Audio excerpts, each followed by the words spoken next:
तो उन्होंने बोला सत्ययुग में क्या था, इंटर गैलेक्टिक वॉरफेयर चलता था, एक प्लैनेट से दूसरे प्लैनेट में युद्ध हो रहा है। बाद में जब त्रेता युग आ रहा है ना, तो एक प्लैनेट पे ही लेकिन दो देश में युद्ध चल रहा है, जैसा कि लंका वर्सेस अयोध्या, लेकिन एक प्लैनेट पे ही, पृथ्वी पे ही चल रहा है। द्वापर युग में आप जाते हैं तो एक फैमिली में ही दो कजिन फैक्शंस में युद्ध चल रहा है, और बोलते हैं अभी कल युग में और कहाँ जाने की जरूरत नहीं, आपके इसमें जो भगवद गीता का 16वां अध्याय है कि दैवी प्रवृत्ति और आसुरी प्रवृत्ति दोनों एक में ही है, हमारे इसमें ही है। हमें डिसाइड करना है कि कौन प्रोमिनेंट बिहेव करे। भगवान राम रावण का वध करने के बाद अयोध्या में आ गए ना, उसके बाद भगवान राम ने 11 सहस्र साल राज्य किया, 11,000 ईयर्स।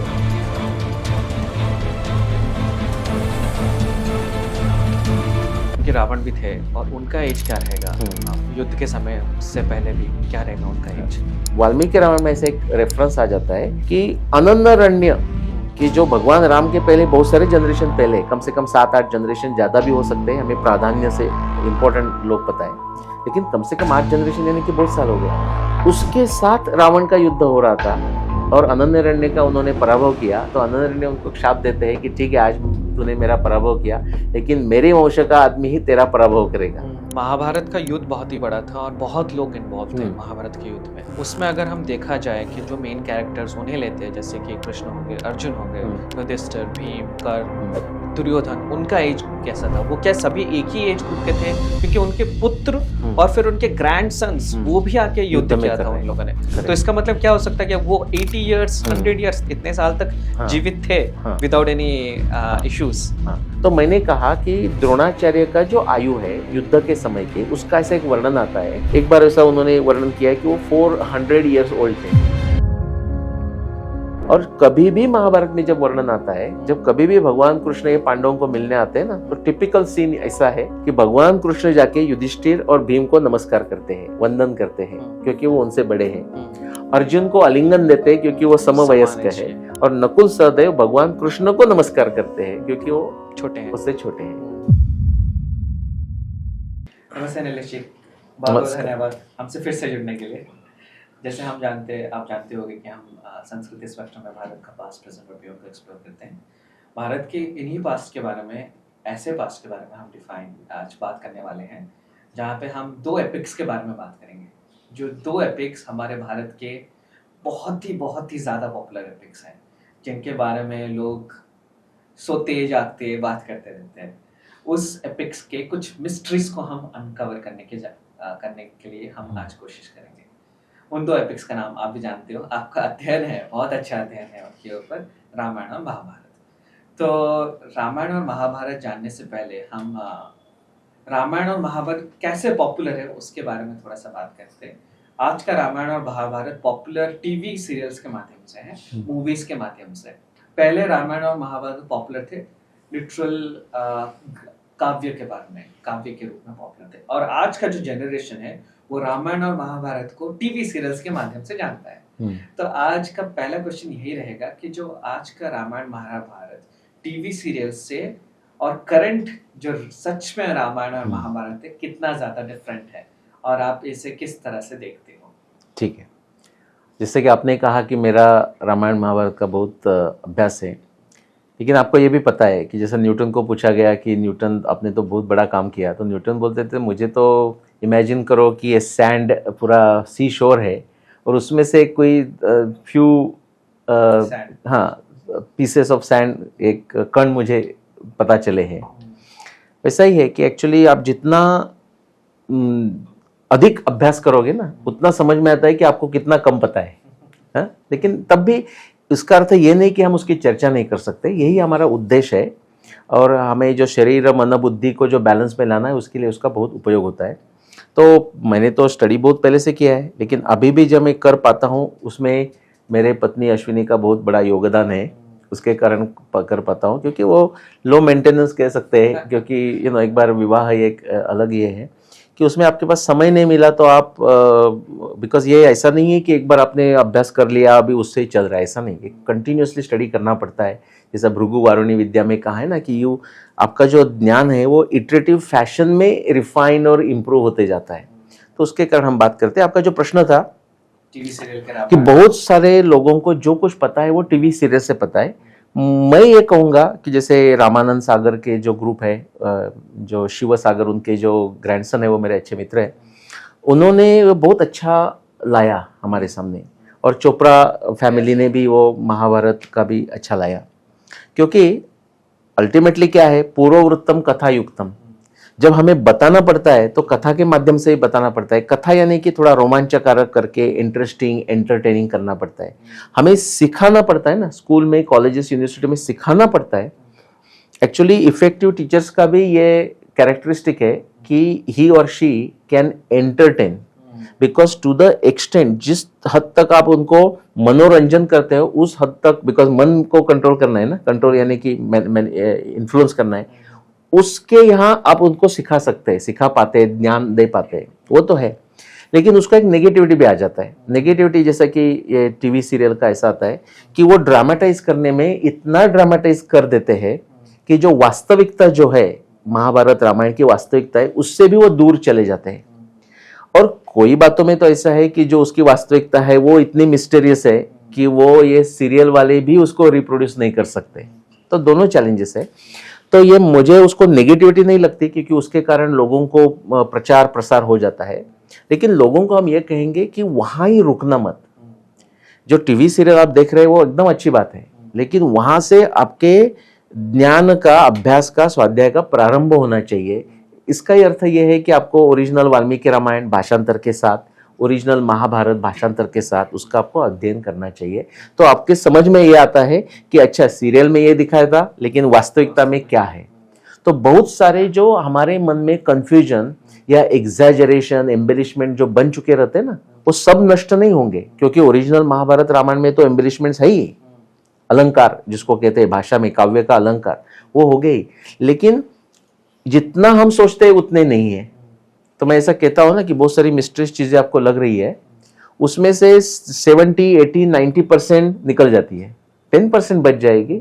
उसके बारे में हम आगे की चर्चा कर सकते हैं। तो थैंक यू नीलेश जी, ये स्पष्ट करने के लिए कि हम टीवी के रामायण और महाभारत को एज ए स्टोरी देख सकते हैं, पर अच्छे से अध्ययन करना, अच्छे से रिसर्च करना है तो पढ़ने की आवश्यकता है, और जो ग्रंथों में लिखा है उसी के माध्यम से हम रिसर्च कर सकते हैं अगर अच्छे से रामायण महाभारत को जानना चाहते हैं। तो अभी दूसरे सेगमेंट में जाते हैं, जहाँ पे हम थोड़ा सा एक्सप्लोर और जानने की कोशिश करते हैं कि महाभारत युद्ध जब हुआ, रामायण युद्ध जब हुआ, उस मोमेंट पे, उस टाइम फ्रेम पे अपने जो मेन कैरेक्टर्स थे, अपने जो मेन हीरोज थे, एपिक हीरोज थे, उनका एज क्या था। जैसे कृष्ण हो गए, राम हो गए, लक्ष्मण हो गए, अर्जुन हो गए, दुर्योधन हो गया, रावण हो गया, उनका एज क्या था, कैसा था। पहले रामायण से शुरू करते हैं, फिर महाभारत को जाते हैं। करेक्ट। और वो दोनों को सेपरेट करना, सब्जेक्ट वही रहेगा, हाँ, लेकिन पहले रामायण करते हैं, फिर महाभारत करते हैं, क्योंकि उनका थोड़ा फ्लेवर भी अलग है। हाँ, हाँ, हाँ, हाँ। उसमें थोड़ा बता दो कि जैसे कि पुराण और इतिहास में क्या फर्क है। तो पुराण में भी कथा आती है, ऐतिहासिक घटना आती है, इतिहास में तो आना ही चाहिए। इतिहास में फिलॉसफी आती है, तत्व ज्ञान आता है, दर्शन शास्त्र आता है, सब संस्कृति के बारे में चर्चा होती है, और पुराण में भी होती है। पुराण में क्या है, जैसे कि हम क्लासिकल और सॉफ्ट म्यूजिक या क्लासिकल और भावगीत कहेंगे ना, ऐसा है कि क्लासिकल में शब्दों का इतना महत्व नहीं है जितना राग और सुर का महत्व है, जैसे हिंदुस्तानी क्लासिकल कहेंगे। और भावगीत में स्वर का महत्व तो है, लेकिन वो जो शब्द है उसका महत्व ज्यादा है। सिमिलरली पुराण में क्या होता है, कथा का आधार लिया है, लेकिन उससे ज्यादा, जैसा हमारे संस्कृति, यम नियम, हमें हमारी साधना, हमारी सिद्धि, उसके ऊपर हमारा क्या कहेंगे हम, हमारे संस्कार, उसके ऊपर ज्यादा एम्फेसिस है पुराण में। और इतिहास में इसके ऊपर एम्फेसिस है या नहीं है ही, उसका तो कारण है, लेकिन कथा को ज्यादा से ज्यादा प्रामाणिक रखने का प्रयत्न इतिहास में होता है। वो ऐसा जरूरी नहीं है पुराण में, लेकिन फर्क हो सकता है। सिमिलरली आपने अभी कौन सी किसकी बात की, रामायण। इतने रामायण, और उसमें भी फर्क है थोड़ा, कि वो नीति प्रधान है रामायण, और ये कर्म प्रधान है। तो रामायण की हम चर्चा करते हैं कि भगवान राम के आयु बताना सबसे सुलभ है, क्योंकि वो उसके बारे में जो साक्ष्य है, जो प्रमाण है, वो एकदम क्लियर है कि भगवान राम का जन्म होने के बाद वो जब बेरली 16 साल के होने वाले थे, तो विश्वामित्र उनके पास आते हैं और उनको लेके जाते हैं, ये जो सिद्धाश्रम में ये करने के बाद। उसके बाद उनका सीता जी के साथ विवाह होता है, तो वो 16 आयु के हैं। और सीता जी भी 16। 16 के आसपास की। सीता जी का एग्जैक्ट वही हमें पता नहीं, लेकिन उसके आसपास का है। जैसा कि कोई लोग मूर्खता के कारण कहते हैं कि वो दोनों में एक 10 साल, 20 कितना, साल का हाँ, difference। 6 साल का फर्क है, लाइक वो 18, वो ऐसा कुछ नहीं है। उसके बहुत सारे प्रमाण रामायण में है, उसकी हम अभी चर्चा नहीं करते। दोनों का आयु ऑलमोस्ट सेम है। फिर वो अयोध्या में आके 1 साल तक रहते, 1 वर्ष तक रहते। उसके बाद उनका वनवास जाने का समय आता है। युवराज पद का अभिषेक होने की जगह उनको वनवास जाना पड़ता है।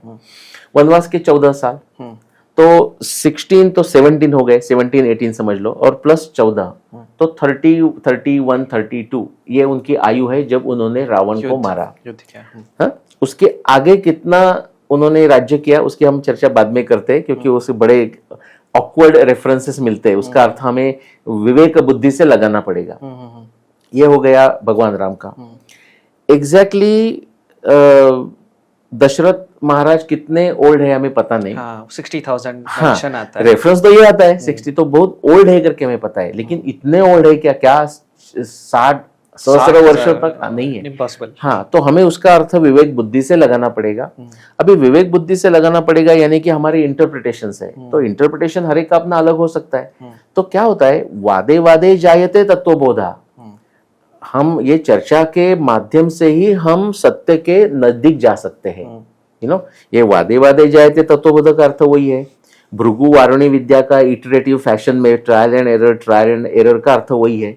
आज के विज्ञान में जिसको हम टेट्राडिक स्कीमा कहते हैं, कि पहला एक प्रॉब्लम सॉल्व करने के लिए एक प्रपोजल हमने प्रस्थापित कर दिया, टीटी टेंटेटिव थियरी। वो टेंटेटिव थियरी का आउटकम आ गया, उससे हमने एरर एलिमिनेशन किया, उसमें हम यशस्वी हो गए तो एक आगे प्रोग्रेस हो गई। लेकिन वो यशस्वी हो गए तो और बड़े प्रॉब्लम्स आ जाते हैं, वो P2 हम कहेंगे, प्रॉब्लम नंबर 2, उसको फिर P1 कर दो और फिर वो साइकिल रिपीट होता है। तो ये इटरेटिव फैशन में हमें पता चल जाएगा। तो 60,000 जो 60 सहस्र वर्ष है उसका हम अर्थ क्या लगाएंगे। जो रूपा भाटी और जो मेरी चर्चा होती है उसमें से जो हमें निकल आया वो मैं आपके साथ शेयर कर रहा हूँ। ये मैं नहीं कह रहा हूँ कि और कोई लोग उसका और अर्थ नहीं कर सकते, लेकिन अर्थ करना चाहिए। बहुत लोगों का प्रॉब्लम क्या होता है, वो वितंड में घुस जाते हैं। वो बोलेंगे आपका अर्थ करेक्ट नहीं है, तो भाई आप करेक्ट अर्थ बता दो, क्योंकि वाल्मीकि रामायण में 60 सहस्र वर्ष का तो बात किया ही है, उल्लेख तो है ही। तो रूपा भाटी और मेरा जो चर्चा हुई है उससे जो हमने जो एक हम कंक्लूजन पे आए, open to verification, validation, modification, disposal also, सब तैयार है। कि वो क्या कह रहे हैं कि दशरथ का जो इक्ष्वाकु वंश है, जो सूर्य वंश है, उसमें से जो इक्ष्वाकु, उसके भी पहले कोई होंगे, लेकिन हम तो इक्ष्वाकु वंश से बात कर रहे हैं। तो वो कह रहे हैं कि जो इक्ष्वाकु वंश का, जो दशरथ का जो मेरा जो समय है, जो इक्ष्वाकु वंश का महत्व क्या है, वो जो महत्व है उसका जो व्याप्ति है पीछे की, वो 60,000 साल की है। लिनिएज। हाँ, लिनिएज। नाउ आपको मैं एक फिजिकल एविडेंस, वो डॉटेड लाइन जैसा है लेकिन तब भी बता देता हूँ कि भारत की हम संस्कृति की बात करें, स्पेशली क्या होता है, कोई बड़ा कैलामिटी हो गया तो पूरा संस्कृति नष्ट हो जाते हैं, ग्रंथ नष्ट हो जाते हैं, कोई रेफरेंसेस नष्ट हो जाते हैं, तो हमें पता नहीं। लेकिन रामायण का समय जो 14,000 साल पहले का, 12,000 BC का, उसमें 60 सहस्र वर्ष ऐड कर दो तो क्या समय आता है, 72,000 BC आ जाता है। यही समय है टोबा एक्सप्लोजन का, कि जहां सुमात्रा से जो एकदम बड़ा लास्ट 5 लाख वर्ष का सबसे बड़ा वोल्केनिक इरप्शन जो हुआ था, और उसकी पूरी जो ऐश है वो पूरे विश्व में फैल गई, लेकिन विश्व बोलना नहीं चाहिए, विश्व में फैल गई, लेकिन सबसे बड़ा इम्पैक्ट भारत पे हुआ। और ये सब कौन निकाल सकते हैं, सुमात्रा यानी कि अंडमान निकोबार के नजदीक का आइलैंड, वहां से आप ऐसा कौन करोगे ना, तो तिब्बत तक और मिडल ईस्टर्न कंट्रीज तक ये पूरा ब्लैंकेट हो गया ऐश के कारण, जिसके साक्ष्य हमें मिलते हैं, ज्वालापुरम में मिलते हैं, अरेबियन समुद्र में मिलते हैं, बे ऑफ बंगाल में मिलते हैं, पूरे मिडल ईस्ट तक साक्ष्य उसकी मिलती है। तो हमें जो एविडेंस हमारे पास पता है उससे है कि प्रैक्टिकली पॉपुलेशन नष्ट हो गया था। लेकिन यह भी हमें पता है, जैसे कि रवि कोरी सेट्टार जी का वर्क है आंध्र प्रदेश में, कि वहां लेयर में नीचे ऐश, नीचे सॉइल की लेयर, उसके बीच में ऐश की लेयर और ऊपर सॉइल की लेयर। तो ऐश की लेयर का डेटिंग 72,000 BC आता है। और एक बात, आश्चर्यकारक बात यह है कि उसके नीचे आपको स्टोन टूल्स मिलते हैं और ऐश लेयर के ऊपर भी स्टोन टूल्स इमीडिएटली मिलते हैं। इसका अर्थ यह है कि पहले लोग वहां थे और उसके बाद भी कोई लोग बचे और वो वहां रहे। तो ये इक्ष्वाकु वंश का फिर हमें रीस्टार्ट, जैसा हम करते हैं ना, रीस्टार्ट, रिकैलिब्रेट, रीस्टार्ट, वैसा लाइफ समझ लो वहां से प्रारंभ हुआ है, life in the sense civilization, तो वहां के इक्ष्वाकु का समय वो हो सकता है, ऐसा लगता है, इसलिए वो 60,000 साल को वर्णन कर रहे हैं। उसका ही उपयोग करके, बिकॉज और एक बात बतानी है जो वाल्मीकि रामायण में ही आती है, वो भी कंफ्यूजिंग होती है, उसका भी हम विवेक बुद्धि से हमने क्या अर्थ लगाया, जैसा रूपा भाटी और मैंने, वो मैं बताता हूं कि भगवान राम रावण का वध करने के बाद अयोध्या में आ गए ना, तो उसके बाद का जो वर्णन आता है उसमें ऐसा वर्णन आता है, वाल्मीकि रामायण में वर्णन आता है कि उसके बाद भगवान राम ने 11,000 साल राज्य किया, 11,000 years. No this is equally improbable like 60,000 years. तो उसका क्या रहा है, उसका क्या अर्थ हो सकता है?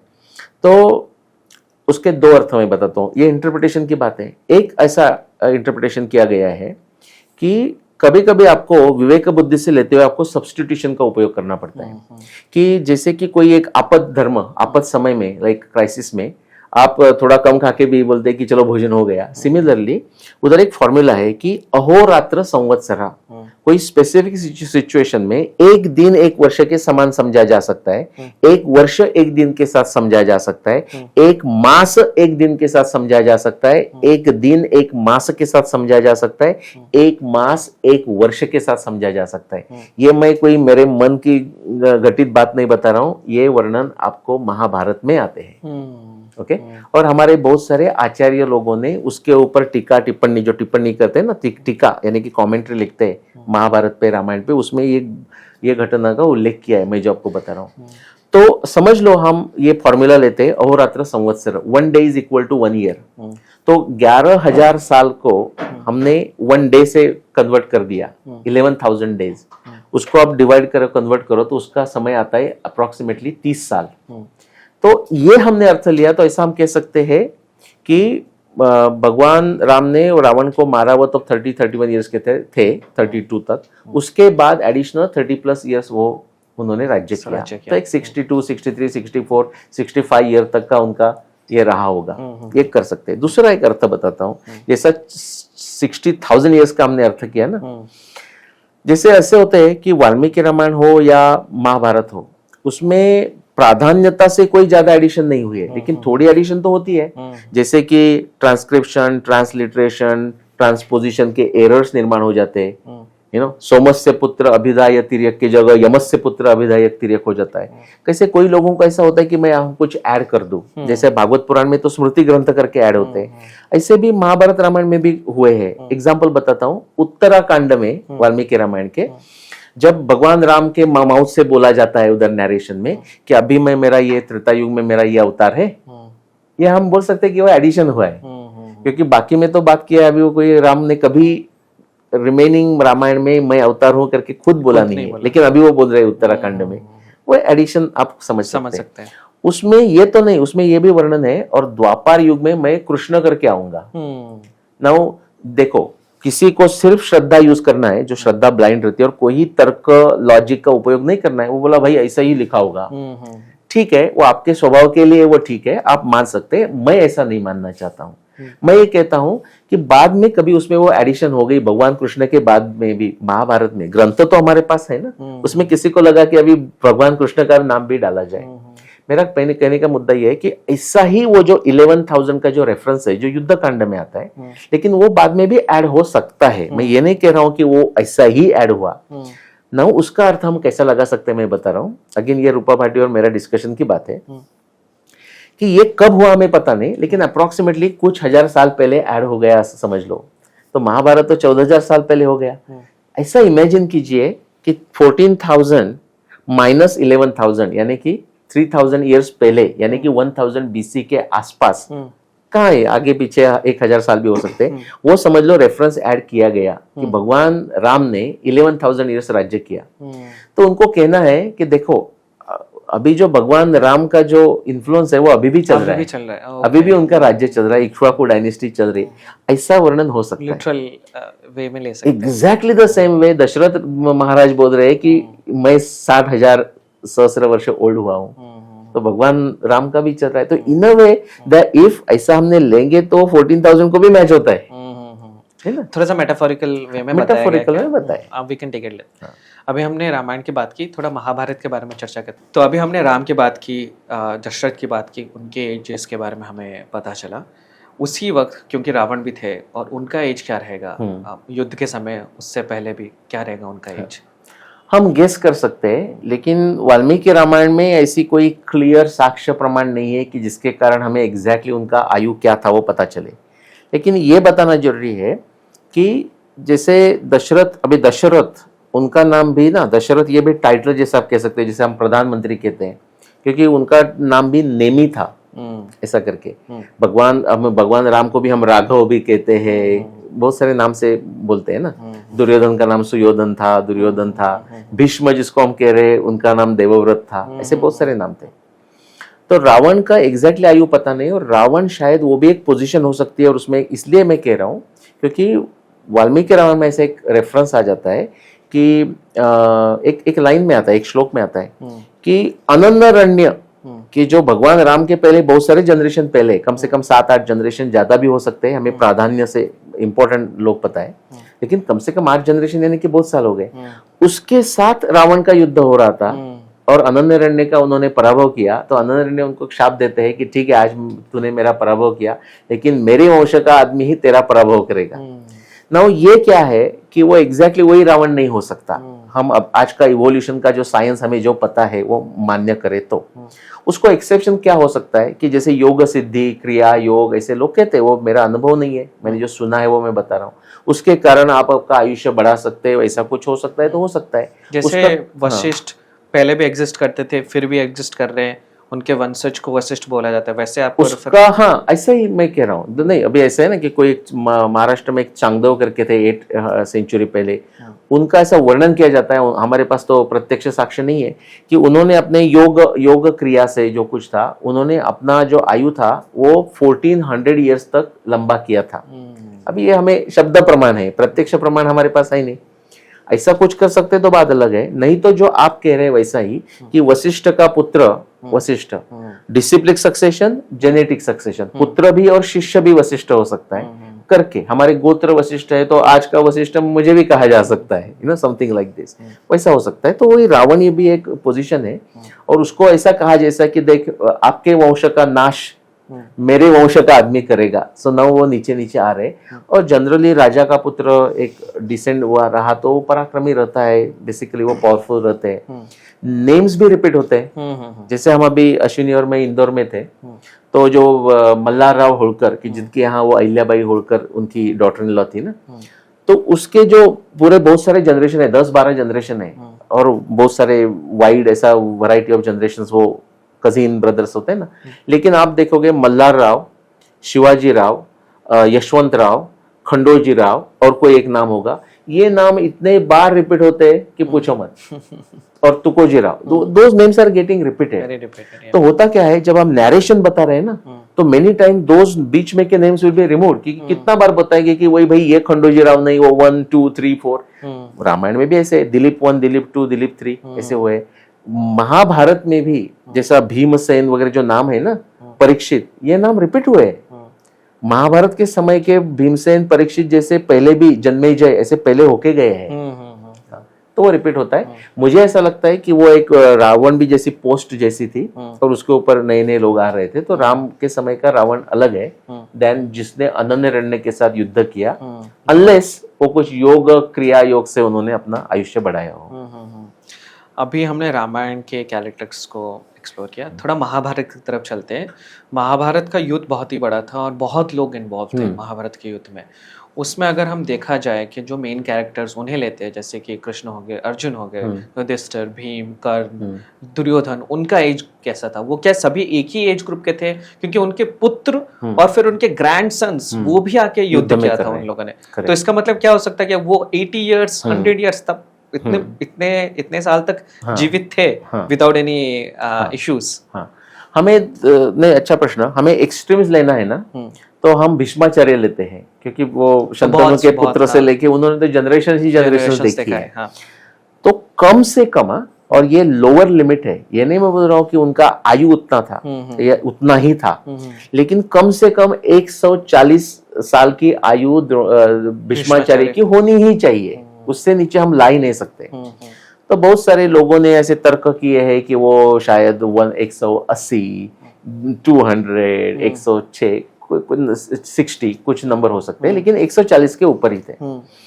अभी द्रोणाचार्य के बारे में चर्चा हुई तो मैंने क्या किया, देखा लोग क्या करते हैं, लोग ना मैंने कुछ बोला तो उसके ऊपर ही चर्चा करते रहेंगे, लेकिन वो महाभारत जाके पढ़ेंगे नहीं या रामायण जाके पढ़ेंगे नहीं। तो मैंने कहा कि द्रोणाचार्य का जो आयु है युद्ध के समय की, उसका ऐसा एक वर्णन आता है। एक जगह का जो ट्रांसलेशन मैंने देखा है कि 85 इयर्स थे, और दूसरी जगह का वही श्लोक का या कोई ऐसे अल्टरनेट उसका वर्णन भी 2-3 बार आता है महाभारत में। एक बार ऐसा उन्होंने वर्णन किया है कि वो 400 इयर्स ओल्ड थे। 400 इयर्स। हाँ ना, ये संस्कृत वाले लोगों ने थोड़ा उस पर समय बिताना चाहिए। उसके बाद जेनेटिस्ट लोगों ने ये उसके ऊपर चर्चा संशोधन करना चाहिए कि क्या 400 इयर्स हो सकता है। फिर जो योग, जिनको योग क्रिया आती है, कर्म क्रिया योग आता है, उनका संशोधन का विषय है। भाई उन्होंने कुछ करना चाहिए इसके ऊपर ना, कि 400 इयर्स तक स्ट्रेच कर सकते हैं क्या। दूसरी पॉसिबिलिटी ये हो सकती है, जो सिर्फ पॉसिबिलिटी है उसके ऊपर भी संशोधन होना चाहिए, कि क्या उस समय के जो न्यूट्रिशन था, जो फूड सोर्सेस थे, हवा का ऑक्सीजन या हवा का कॉम्पोजिशन कुछ अलग था, जेनेटिक मेकअप कुछ हमारा अलग था, कि अभी वो शायद वी हैव लॉस्ट इट और मॉडिफाई हो गया, म्यूटेशन हो गया, कि उसके कारण ऐसे कुछ बदल थे कि जिनके कारण उनका आयु लंबा हो सकता था। ये पॉसिबिलिटी है, वो महाभारत के लिए भी हो सकता है। क्योंकि हम अगर भीष्माचार्य को 140 इयर्स कंसिडर कर रहे हैं, वो 140 साल में वो अगर युद्ध कर रहे हैं, तो डेफिनेटली किस तरह से वो कुछ तो अलग होना चाहिए, जो आज दिखने मिल रहा है ना, कुछ तो अलग होना ही चाहिए। और ऐसा नहीं कि कहां से कॉर्नर में बैठ के युद्ध कर रहे हैं, वो तो सेनापति है। और 10 दिन Bhishmacharya has given a tough time to Pandavas, पूरा संहार कर लिया था, पूरा संहार कर लिया था। सो कुछ तो होना चाहिए कि जो आज हमें पता नहीं है। ये संशोधन का विषय है, जरूर विषय है। आपके टाइमलाइन टाइम फ्रेम के हिसाब से अर्जुन, कृष्ण, इन लोग का एज ग्रुप क्या रहेगा? हाँ, तो इसलिए हमने वो प्रारंभ किया था कि भीष्माचार्य और एक्सट्रीम हो गए, और फिर अभिमन्यु और द्रौपदी के पुत्र, उनका भी हमें आयु एग्जैक्ट क्लियर पता नहीं है। और महाभारत में ऐसे क्लियर संदर्भ है ही नहीं। कभी कभी आता है कि वो 16 साल के थे, युवा थे, इसलिए लोग इमीडिएटली 16 कर देते। लेकिन मेरा जो मर्यादित जो संशोधन है अभिमन्यु और द्रौपदी के पुत्रों के बारे में, उसमें भी ये इतना क्लियर नहीं है कि उनकी आयु क्या थी। मैक्सिमम कितनी हो सकते हैं मैं बता रहा हूँ, इतनी थी नहीं, क्योंकि 5561 में युद्ध हो रहा है और द्रौपदी स्वयंवर हो गया 5600 BC में। तो यानी कि अबाउट 39 इयर्स का समय है। तो उनकी आयु 39 से ज्यादा हो ही नहीं सकती, क्योंकि द्रौपदी के बाद सुभद्रा के साथ विवाह हुआ है। तो उनका डेफिनेटली 39 से कम है, ये हमें पता है। कितना कम है हमें पता नहीं, 16 वर्ष जैसे 25, तो इट कैन बी 16, 17, 18, 19, 20, 25, 30, कहाँ भी हो सकता है। उसका क्लियर साक्ष्य हमारे पास है नहीं, लेकिन वो यंग ही समझा जाएगा उनको, क्योंकि अर्जुन, भीम, कृष्ण, युधिष्ठिर, नकुल, सहदेव, इनकी जो आयु है ना, वो 72 ±4, वो इसमें सब ये आ जाते हैं। हाँ, भगवान कृष्ण की आयु अर्जुन जैसी ही है, और भगवान कृष्ण की आयु कितनी थी, अर्जुन की एग्जैक्ट आयु कितनी, उसका साक्ष्य हमारे पास नहीं है। लेकिन भगवान कृष्ण की जन्म का एग्जैक्ट ईयर हम बता सकते हैं, डे बता सकते हैं, तिथि बता सकते हैं। वो है 27-28 जून। ये 2 दिन इसलिए बोल रहा हूँ, मिडनाइट का उनका जन्म है करके। आज के लोगों को मिडनाइट समझना चाहिए ना, वो पूछेंगे नहीं तो पहले दिन हुआ या बाद में हुआ। तो 27-28 की नाइट हमारे लिए समझने के लिए मिडनाइट का ही जन्म है। जून 5633 BCE जूलियन कैलेंडर पीछे लेके गया हुआ, हम एक्सटेंडेड किया हुआ, एक्स्ट्रापोलेट किया हुआ जूलियन कैलेंडर, उनका जन्म हुआ 5600 BC में। द्रौपदी स्वयंवर के समय वो फर्स्ट पांडवों को मिले, उस समय उनकी आयु थी 33 इयर्स, और अर्जुन भी 33 इयर्स के थे, और द्रौपदी एकदम यंग है, 16 इयर्स की है तब वो एक बात है। Then fast forward to 55-61 BC जहाँ युद्ध हुआ, तो आप ऐड करोगे तो 72 इयर्स आ जाता है। हाँ, तो उससे मैं कह रहा हूँ कि 72 फिर प्लस माइनस क्यों कर रहे हैं वो भी बता रहा हूँ। एक दो साल में वो हो गए। और कभी भी महाभारत में जब वर्णन आता है, जब कभी भी भगवान कृष्ण ये पांडवों को मिलने आते हैं ना, तो टिपिकल सीन ऐसा है कि भगवान कृष्ण जाके युधिष्ठिर और भीम को नमस्कार करते हैं, वंदन करते हैं, क्योंकि वो उनसे बड़े हैं। अर्जुन को आलिंगन देते हैं क्योंकि वो समवयस्क है, और नकुल सहदेव भगवान कृष्ण को नमस्कार करते हैं क्योंकि वो छोटे हैं, उससे छोटे हैं। अभी आपने अश्वत्थामा की बात की, रिसेंटली एक मूवी आया था, उसका नाम था कल्कि। उस कल्कि मूवी में दिखाया गया था कि जो अश्वत्थामा उस मूवी में दिखाया गया था कि उनका हाइट अराउंड 8 फीट 5 इंचेस था। बहुत जगह पे हमने सुना भी है कि द्वापर समय में, त्रेता समय में लोगों का जो हाइट रहता था वो 8 फीट 9 फीट का रहता था। क्या ये आपके रिसर्च के हिसाब से, क्या कहीं पे आपने सुना है, कहीं पे आपने देखा, कहीं पे आपने पढ़ा, और ये ऐसे क्यों दिखाया गया है? पहले मैं कहूंगा कि क्या वो 8 फीट था या ऐसा कह सकते हैं कि एनीथिंग इज पॉसिबल। जैसे कि मैंने महाभारत बहुत बार पढ़ा है, रामायण भी बहुत बार पढ़ा है, वाल्मीकि रामायण। वो करने के बाद भी जब कोई लोग, 1-2 लोग साथ में आके महाभारत की चर्चा करने लगते हैं ना, और कोई कथा की बात करते हैं, तो मुझे होता है ये कथा कहाँ है महाभारत में या रामायण में कहाँ है? महाभारत में तो और ज्यादा होता है। इसका अर्थ ऐसा है कि इतनी बातें हैं कि वो मिस हो सकती है, बार बार पढ़ने के बाद भी मिस हो सकती है, इसलिए तो पारायण करना जरूरी है। लेकिन जब तक मेरा मर्यादित ज्ञान है महाभारत के बारे में, रामायण के बारे में, और महाभारत अपने अश्वत्थामा की चर्चा की, ऐसा मुझे कोई संदर्भ पता नहीं है। मैं ये नहीं कह रहा हूं कि उसमें नहीं है, कि जो कोई कहता है कि 8 फीट है, उनका ये दायित्व है। हम जो बर्डन ऑफ प्रूफ बोलते हैं ना, वो उनके ऊपर है कि उनको आके बताना है कि भाई ऐसा कहाँ बताया गया है। हो भी सकता है, मुझे ऐसा पता नहीं है। जनरल टॉल तो हो सकते हैं, वो तो हो सकते हैं, लेकिन ऐसा कुछ जब तक मुझे पता है अश्वत्थामा या और किसी के बारे में एग्जैक्टली इतना हाइट था करके, मुझे वर्णन पता नहीं। अभी थोड़ा सा ऐसे कैरेक्टर्स के बारे में बात करते हैं जो आइदर हम मिस इंटरप्रेट कर लेते हैं, नहीं तो हम अपने हिसाब से कुछ सोच लेते हैं। The best character I think Vanaras. Vanaras को किस तरह से एक्सप्लेन किया गया है अपने रामायण में, उसके बारे में थोड़ा चर्चा करते हैं, और फिर हम जाएंगे डीमंस को किस तरह से, राक्षसों को किस तरह से एक्सप्लेन किया गया है। ठीक है, तो पहले वानरस। तो इंडिविजुअल चर्चा तो हम करेंगे ही, लेकिन वो विषय एक ही है करके मैं उसमें और 1-2 समूह ऐड कर दूं। एक राक्षसों को भी ऐड कर देते हैं। आपने वानर और राक्षस की बात की, तो वानर, राक्षस, फिर गृध जैसे कि जटायु और संपत्ति की बात आती है, और रुक्ष यानी कि जांबवान जैसे की बात आती है। ये सब मानव ही है। क्या फिर लोग प्रश्न पूछते हैं कि ये मानव के कोई अलग अलग क्या हम कह सकते हैं स्पीसीज है क्या? हो भी सकता है, मुझे पता नहीं। मैं आपको भागवत पुराण का एक वर्णन करूं कि जैसा 8 कोटि या 8,64,000 की वर्णन आते हैं ना, ह्यूमन नहीं, जनरल स्पीसीज, लिविंग स्पीसीज।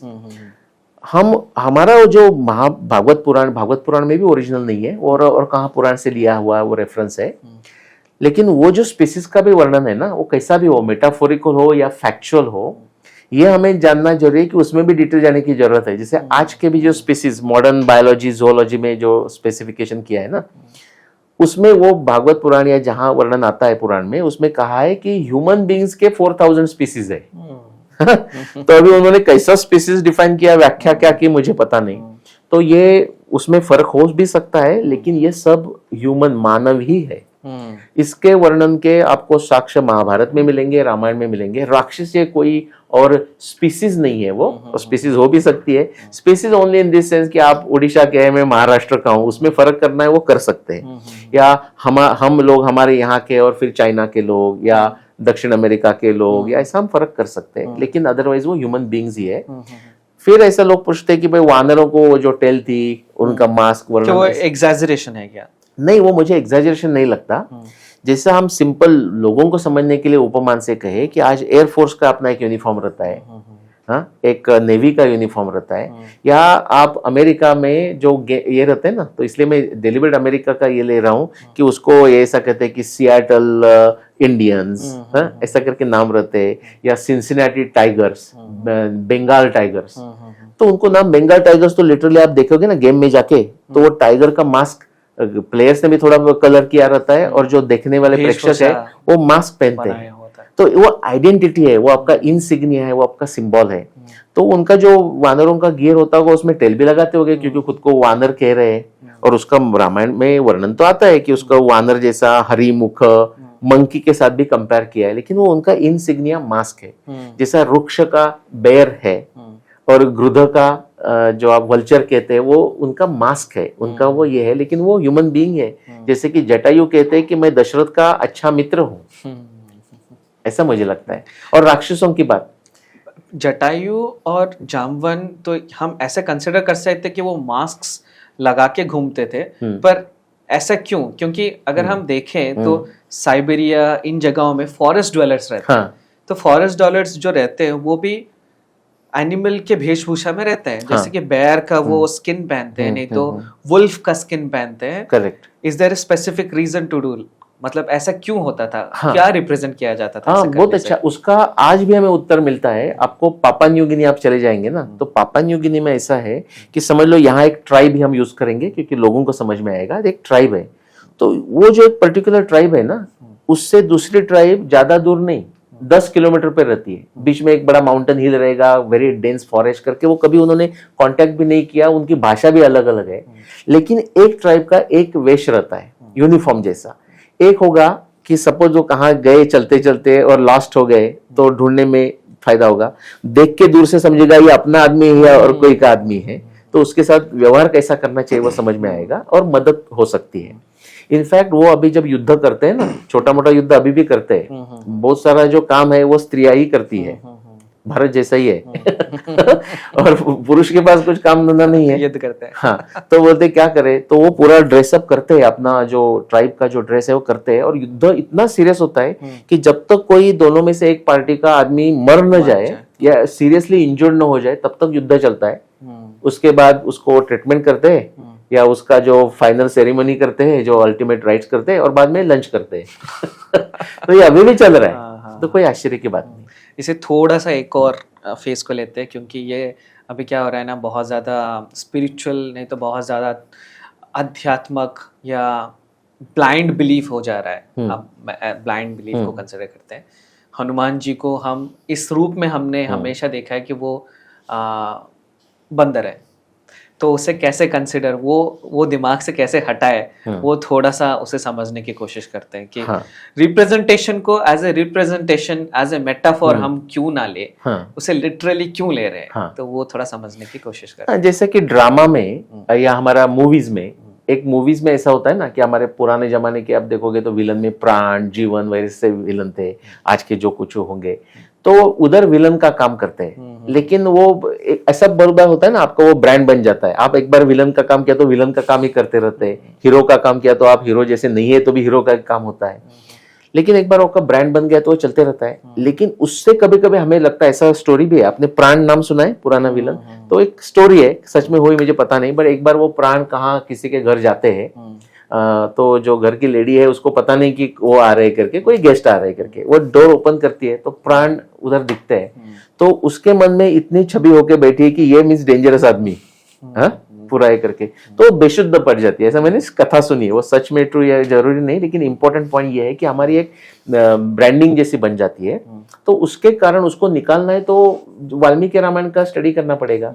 और एक बता दूं, जो बहुत अच्छा काम करके रखा है, आपके हमारे दोनों के मित्र है यशोदीप देवधर जी, उनका तो अच्छा 7-7 मिनट में उन्होंने इतना सुलभ करके रखा है, हुआर वानराज, हुआर राक्षसाज, तो हम तो संक्षिप्त में करेंगे, लेकिन हुआर राक्षसाज वो भी ह्यूमन बींग्स है, और राक्षस को जो हम ऐसा हॉर्न वगैरह सोच रहे हैं ना, उसका भी कारण ऐसा है, जैसा हिंदी मूवीज में दिखाया जाता है कि कारण के बिना जो ऐसा हा हा हा हा करके हंसता है तो हमें समझता है ये बैड आदमी है या ये राक्षस है।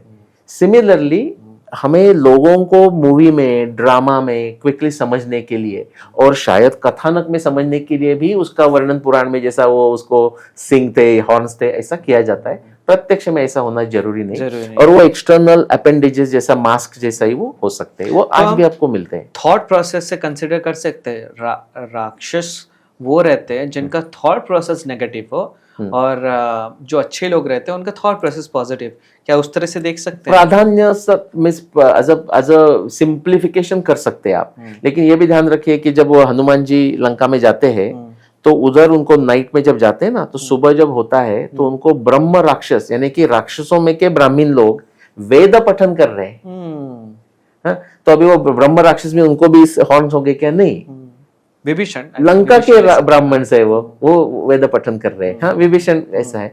तो आपने जो बोला ऐसा हो सकता है। दूसरा एक उसकी क्या कह सकते हैं, मेटाफोरिकल स्टोरी है, शॉर्ट में बताता हूँ। मैंने वो इंडोनेशिया के एक मिलिट्री जनरल से सुनी, मिलिट्री ऑफिसर से सुनी, जनरल ने। एक भगवत गीता का ये कॉन्फ्रेंस था, तो उन्होंने क्या बोला, मुझे बहुत अच्छा लगा, एज अ मेटाफोर करके अच्छा है वो। सत्ययुग, हम युग की भी बात करते हैं ना उसमें, तो उन्होंने बोला सत्ययुग में क्या था, इंटर गैलेक्टिक वॉरफेयर चलता था, एक प्लैनेट से दूसरे प्लैनेट में युद्ध हो रहा है। बाद में जब त्रेता युग आ रहा है ना, तो एक प्लैनेट पे ही लेकिन दो देश में युद्ध चल रहा है, जैसा कि लंका वर्सेस अयोध्या, लेकिन एक प्लैनेट पे ही, पृथ्वी पे ही चल रहा है। त्रेता द्वापर युग में आप जाते हैं तो एक फैमिली में ही दो कजिन फैक्शंस में युद्ध चल रहा है। ये ह्यूमरसली है बट वेरी इंटेलिजेंटली मेटाफोर अच्छा है। और बोलते हैं अभी कल युग में और कहाँ जाने की जरूरत नहीं, आपके इसमें जो भगवत गीता का 16वां अध्याय है कि दैवी प्रवृत्ति और आसुरी प्रवृत्ति दोनों एक में ही है, हमारे इसमें ही है। हमें डिसाइड करना है कि कौन प्रोमिनेंट बिहेव करे। तो ये मेटाफोर है but that also tells you कि आपने जैसा कहा कि क्या हम आसुरी प्रवृत्ति को प्रवृत्ति समझ सकते हैं। हाँ, प्राधान्यता मेटाफोरिकली, और जहां एम्फोसिस किसका है वो समझ सकते हैं। बहुत अच्छे से एक्सप्लेन किया नीलेश जी। एक कंट्रोवर्शियल टॉपिक रहता है हमारे, हम लोगों ने यशोदीप जी की बात की, बहुत अच्छे मित्र हैं हम दोनों के। यशोदीप जी से मैं जब बात कर रहा था तो यशोदीप जी बता रहे थे कि जो उत्तरकांड है रामायण का, उत्तरकांड ने वाल्मीकि जी ने नहीं लिखा है। आपके हिसाब से उत्तरकांड ने किसने लिखा है, और क्या वो वाल्मीकि जी के दौरान लिखा गया है या बाद में लिखा गया है? उससे क्या हम सीख सकते हैं और वो हमें क्या एविडेंसेस दे सकता है, उसके बारे में थोड़ा सा। नहीं, बहुत अच्छा प्रश्न। अभी यशोदीप जी के साथ मैं और एक को ऐड करता हूँ। हाँ। कि जो सुग्रीवाज एटलस मेरा जो बुक है ना, उसका जो टाइटल है, मींस बुक के लिए नहीं, ये थीम के लिए जो टाइटल है, वो जिन्होंने मुझे दिया वो भी मेरे रामायण के अभ्यासक मित्र हैं। वो है बाला संकुरात्री, आंध्र प्रदेश के हैं। तो उनके भी हमारे मतभेद रहते हैं, जैसे यशोदीप जी के भी मतभेद है, लेकिन ये हम तीनों ऐसे मित्र है कि मींस मेरा तो उनके साथ ऐसी मित्रता है कि हमारे मनभेद नहीं है। उन्होंने काम किया वो ग्रेट काम है, मेरा काम को भी वो ग्रेट काम मानते हैं, जैसा कि डेटिंग का स्पेशली। कोई मतभेद जो है वो है, तो हम उसको कैसा समझे ऐसा करके। उत्तराखंड का आपका स्पेसिफिक प्रश्न था, अभी उसमें से लेयर्स है। उत्तराखंड वाल्मीकि जी ने लिखा या नहीं वो मैं नहीं बता सकता, उसकी थोड़ी सी भाषा भी थोड़ी सी अलग है। लेकिन जैसे महाभारत में जो हरिवंश है उसकी भी भाषा थोड़ी अलग है, वो पुराण के आसपास का है रादर देन इतिहास का ग्रंथ। लेकिन हमें जो परंपरा से हमें जो प्राप्त हुआ है, जो नॉलेज पता है कि हरिवंश ये महाभारत का ही खिल पर्व समझा जाता है, यानी कि अपेंडिक्स। सिमिलरली वो मेटाफोर यूज करके मैं बता रहा हूं कि उत्तराखंड को वाल्मीकि रामायण का एट अ मिनिमम अपेंडिक्स समझना चाहिए। खिल सर्ग, खिल क्या बोलते हैं उसको, सर्ग नहीं, कांड, खिल कांड तो समझना चाहिए। खिल पर्व जैसा खिल कांड तो कम से कम समझना चाहिए। एग्जैक्टली वाल्मीकि ने लिखा कि नहीं मैं बोल नहीं सकता, लेकिन ये मैं बोल सकता हूं कि उत्तराखंड का कंपोजिशन और मेन पहले जो 6 कांड है वो वाल्मीकि रामायण का कंपोजिशन, मींस इसलिए मैं उसको वाल्मीकि रामायण कह रहा हूं, मेरे लिए वो 7 कांड ही वाल्मीकि रामायण है। उसमें अंतर हो सकता है, समय में अंतर हो सकता है, ऑथर अलग हो सकता है, लेकिन ज्यादा डिफरेंस नहीं है समय की इसमें। मैं इसलिए कह सकता हूं कि उत्तराखंड के बिना आपको वाल्मीकि रामायण समझना कठिन हो जाता है। बहुत सारे वाल्मीकि रामायण में 1 लाइनर रेफरेंसेस आते हैं ना, उसका ही एक्सपेंशन उत्तराखंड में किया है। जैसा अभी अनन्यरण्य की मैंने बात की, उसका एक लाइन आता है पहले 6 कांड में, लेकिन उसका एक्सपेंशन आपको उत्तराखंड में मिलता है। बाद में जो छोटी छोटी शूर्पणखा की जो कथा है उसका एक्सपेंशन आपको उत्तराखंड में मिलता है।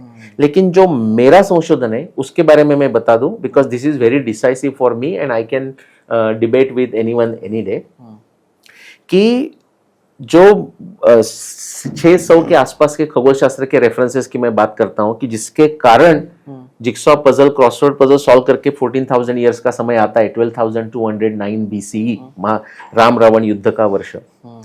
उसको जो उत्तर कांड के जो खगोल शास्त्रीय संदर्भ है ना, वो एकदम कोरोबोरेटिव और पूरक होते हैं, मैच करते हैं। हाँ, वो आप नहीं लेंगे ना तो कुछ फर्क नहीं पड़ेगा।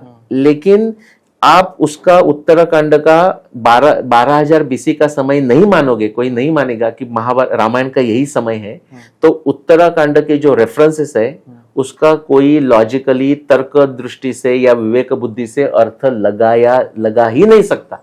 और उसका जो प्रूफ है ना, वो जो उत्तराखंड के जो वर्सेस है, जो स्पेसिफिक खगोलशास्त्रीय वर्सेस, उसके ऊपर बहुत सारे आचार्य लोगों ने, लाइक तिलक टीका है, गोविंदा राजा और गोविंदाचार्य टीका है, बहुत सारी टीका है।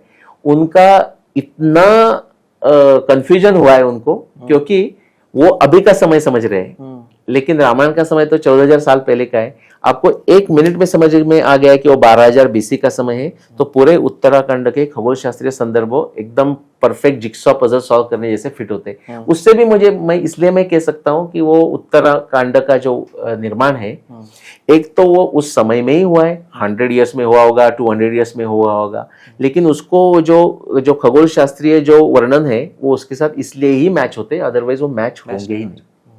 तो अभी हम उसकी उत्तराखंड की बात की, वैसे लंका में भी हमारे डिफरेंसेस है। बोथ बाला शंकुरात्री जी और यशोदेव देवधर जी ये मानते हैं कि उनका जो अभ्यास है, उनके अनुसार उनको लगता है कि श्रीलंका ही रावण की लंका है।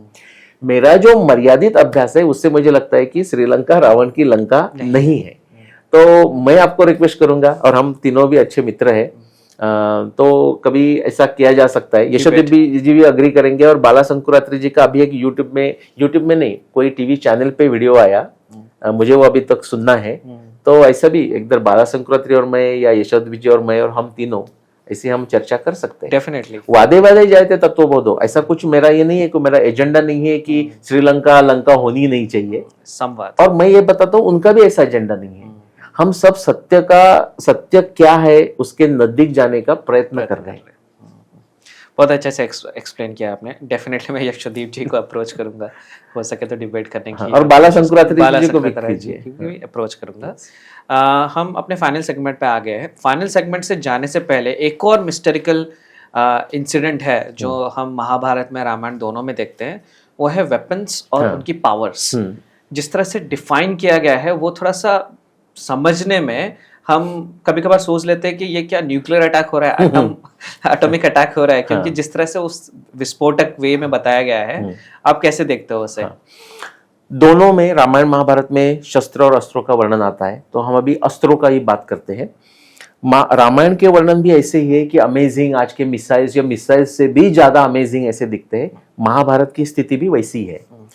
तो वस्तुस्थिति ऐसी है कि उसके वर्णन आते हैं, लेकिन उसका टेक्नोलॉजी मैनुअल कहाँ उपलब्ध नहीं है, ना कि वो हमारे इतिहास ग्रंथों में दिया है, क्योंकि इतिहास ग्रंथ हमारे टेक्नोलॉजी मैनुअल है ही नहीं, पूर्ववृत्तम कथा युक्तम की बात है। तो हमें क्या करना चाहिए? बहुत सारे लोग ऐसा करके, अरे क्या फायदा, ये हमारी दुर्बलता है। हमारे ग्रंथों का अभ्यास करके पाश्चिमात्य देशों के बहुत सारे देशों में, अमेरिका से लेके, रशिया से लेके, फ्रांस वगैरह, जर्मनी, बहुत लोगों ने सेकंड वर्ल्ड वॉर के टाइम में, उसके पहले भी, उसके बाद में भी, वो लेते हैं, अच्छा ऐसा कंसेप्ट है क्या, मुझे कुछ प्रयत्न करके देखता हूँ, ऐसा कुछ होता है क्या, वायव्यास्त्र बनता है क्या, अग्नि अस्त्र बनता है क्या, पर्जन्यास्त्र बनता है क्या। हम लोग बोलते हैं भाई मैनुअल कहाँ है, और हमारे लोगों की, बहुत सारे लोगों की तो मूर्खता और भी आगे जाती है। मैनुअल कहाँ है ये प्रश्न तो एक ठीक है, उसका उत्तर है हमें पता नहीं, आपके पास पता है क्या, बट आगे ऐसा है कि मैनुअल नहीं, इसका अर्थ ये वो नहीं है, उससे तो कोई और मूर्खता हो ही नहीं सकती। उससे आप आइडिया लेके उसके ऊपर संशोधन करो। आप एलॉय बनाते हैं तो कोई वैसा कोई रेडीमेड एलॉय देता नहीं, people have to do lots of tapasya, experiments, design of experiments करके ही करते हैं ना, तो वो हमें उससे करना चाहिए। तो और एक बात बताता हूँ, क्योंकि ऐसे एक महाभारत रिसर्चर है, एक नहीं बहुत भी है, और उनसे इन्फ्लुएंस होके और मूर्खता की बात बढ़ जाती है, एक एक लेयर चढ़ती जाती है। वो ऐसी है, बहुत लोगों को मैं ये मूर्खता शब्द यूज करता हूँ, उससे भी प्रॉब्लम होता है। तो मैं कहता हूँ कि मूर्खता को मूर्खता नहीं कहे तो क्या कहे। उसका एग्जाम्पल बताता हूँ कि कैसे कहते हैं कि महाभारत या रामायण ये 2000 BC के पहले हो ही नहीं सकता।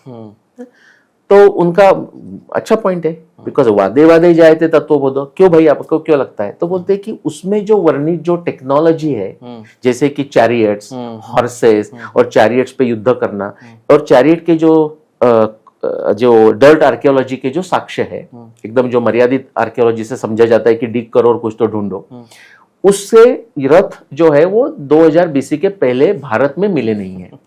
अभी उसमें एक मूर्खता है कि अभी मिले नहीं मीन्स आगे मिलेंगे नहीं, ऐसा वो सोचते हैं, वो एक मूर्खता है। लेकिन समझ लो ये सच भी है कि आगे पीछे हम कितना भी डिग करें, सपोज मिले भी नहीं, तो मैं उनको पूछता हूं, इसलिए मैं मूर्खता कहता हूं, कि वो कह रहे हैं कि जो महाभारत रामायण की जो वर्णन है वो मैच नहीं होते जो डर्ट आर्कियोलॉजी के एविडेंस, इसलिए हम 2000 बीसी के पीछे जा नहीं सकते। मैं उनको कहना चाहता हूं कि ऐसा आपको कहना है तो महाभारत में भी शाल्व का सौभ करके विमान है, उपरिचर के विमान का वर्णन आता है।